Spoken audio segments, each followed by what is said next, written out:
that ethical leadership, and the saying that ethical leadership is hard, but Dina is saying that it sets you free in many ways. One of my mentors, Warren Rustand, is famous for saying that stress does not exist. And we teach a one-week course every year together in Washington, and every year people challenge him that, stress exists, I felt it. Stress exists, I felt it. And Warren Rustand says, no, stress does not exist. If you know what's important, if you know how much time you have, if you know who's important, there's no stress. Your priorities are clear. The tension comes when you're unclear about your values. You're unclear about what's important. You're unclear about who is important. And Warren is a very interesting individual. One of the things that he carries with him at all times is a list that his father had him write when he was 20 years old. And it's a list of the 100 things that Warren wanted to do in his life. And he wrote it when he was 20 years old. It's on a yellow piece of paper in the handwriting of a 20-year-old. And to this day, Warren is in his mid-late 70s. He still carries this document with him. It's inside a plastic folder to protect it. And of the 100 things that Warren set out to do in his life, he's done 98 of them. The two that he hasn't accomplished: number one, be US president. Number two, travel to all of the known countries of the world. And he's pretty well up there on the countries. And I think the president of the US, the idea that a 25-year-old or a 20-year-old had over what it meant to be president, what it meant to be a political leader in the limelight, was something that I think he realized was going to be too big an issue for his family. That the choice that he might make to enter politics is not just an individual choice of him, but that the choice of entering politics puts your entire family on a stage, in particular in US national politics. And I think what's impressive with Warren is this idea that stress comes when you're unclear in what's important. When you're clear on what's important. And for Warren, it's written down. He doesn't carry the 100 things he set out to do in his head and hope to remember. He wrote them down, and he carried the list with him everywhere he went. So I think, Dina, this idea, ethical leadership, if you lead from what is right, it takes a lot of stress away. Because to me, a lot of stress comes from feeling that I'm letting someone else down. A lot of stress comes from not being absolutely clear with another what they can expect from me. One of my goals for this year is to be much, much more explicit in my agreements. There's a book called The Four Agreements. I forget the author of it, but it's a great book just on how lazy we are in setting out our agreements with people and how dangerous it is when you don't take time to establish what you can expect from me and what I can expect from you. And whether this is a family, a company, a team working together, the governing body of a school, the governing body of a business, that not taking time to be absolutely explicit about what is expected from you and what you can expect from me is a recipe for stress. But Dina, I think if you can get clear about who you are, who's important to you, and what is truly right, it clears up a lot. A lot of stress comes from looking for others to validate you, validate whether you're right or you're wrong. I run a session in IESE, in the Business School. I run it less often now, but certainly 10 years ago I ran this session in the middle of a course. I would come into the classroom and I would just wait until the 70 students had noticed me. I would wait a minute or two until there was silence and people were looking at me. And I would ask the question, what is the objective?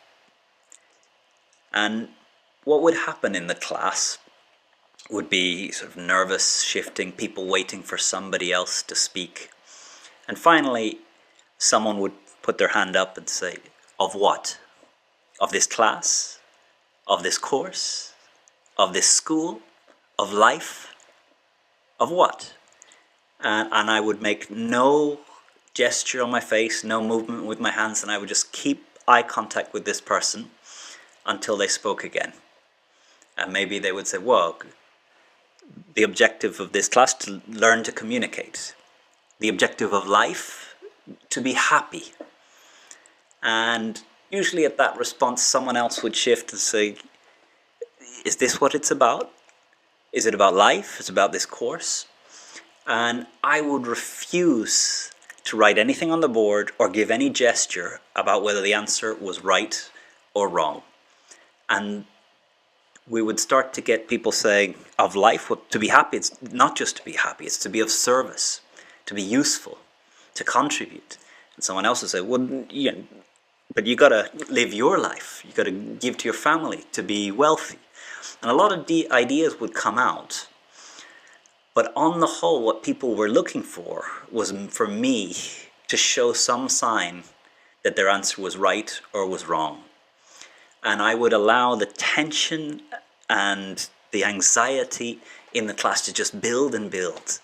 And sometimes in the class, someone would get so frustrated and so angry, they would shout like, what is this? What are you doing? And about 20 minutes in, I would say, there are some voices we are not hearing. So all the 25, 30 people who just stayed quiet and were just passively watching all felt I was speaking to them, and some hands started to go up. And it would take a long time until you saw someone who just raised their hand and said, this is the objective. And they gave an answer, and that answer came from inside them, and it was not looking for me to approve it, to validate it, to give it an A, a B, a C, or a D. It was an answer that was coming from inside. Another exercise that I've seen and used when we run mentorship programs is you just repeat the question, who are you, whilst maintaining eye contact with someone. And when I run mentoring sessions where we put together pairs of a mentor and mentee and set them up for a year-long program of mentoring, one of the exercises I have them both do is sit down, look directly into the eyes of the other, don't break eye contact, and ask the question, who are you? And no matter what you hear, repeat the question, who are you? And what you'll see here is the first who are you, you'll get the LinkedIn's curriculum summary. I'm this job, I'm this person, I'm this title. The second question, you might get, I'm a person, I'm a father. The third time, the fourth time. After about the fifth or the sixth, who are you? You started to get down to the essence of what someone feels that they truly are. No titles, no abstractions, but who's important, what's important, what do I stand for? And these exercises, I think that exercise of having someone look you in the eyes and just keep asking, who are you? It's intense, and it's powerful the way it gets an access to what is essential to who you are. I've over the last 12 weeks of quarantine, one YouTube channel that has really started, it just popped up in my YouTube feed, but I've really started to watch it a lot, is an Indian spiritual guru called Sadhguru. And he talks about, we have a choice of how much energy we put into life. Some people live life fully on, they're fully present, they're really here. Some people are living half on. Some people are almost off, they're just on life support through life. And he says the quality of the life is the engagement and the energy and the presence that you put into each moment. One of the things about this exercise of who are you? Who are you? Who are you? And just keep asking, but don't break eye contact. is no matter how close to life support you are, this level of intense stare of someone just looking into you and keeping asking, who are you? Who are you?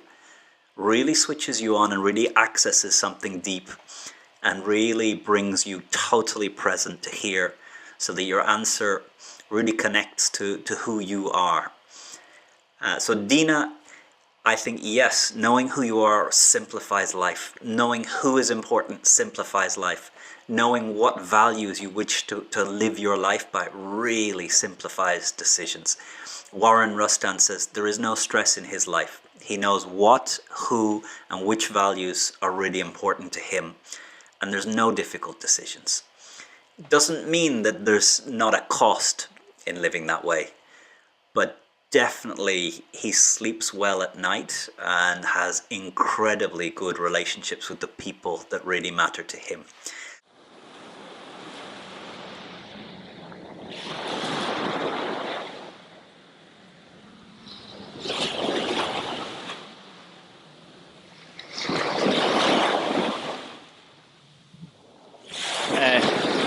Conor here on the beach, Casteldefels.